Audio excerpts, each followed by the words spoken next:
وصلت الأحكام القضائية الصادرة إلى حد توقيع عقوبة الإعدام،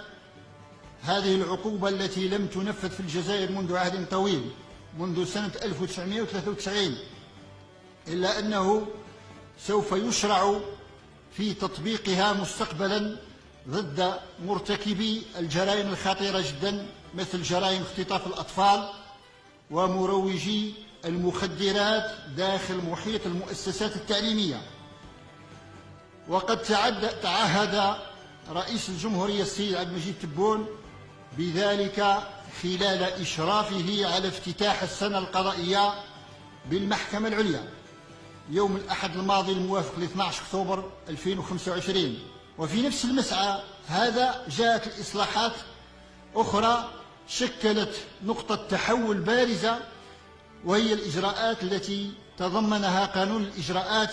الجزائية الجديد رقم 25/14، وذلك بوضع قيود على النيابة العامة في تحريك الدعوى العمومية ضد مسيري المؤسسات العمومية الاقتصادية عن أعمال التسيير والتي تؤدي إلى وقع جرائم تتسبب في ضياع المال العام.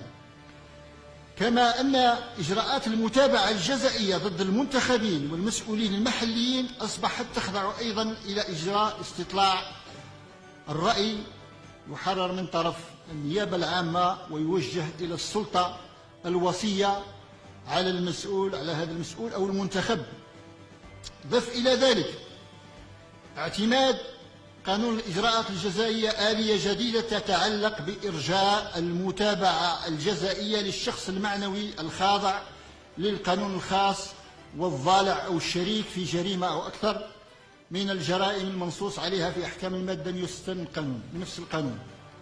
وهذا بشرط استرداد الأموال المنهوبة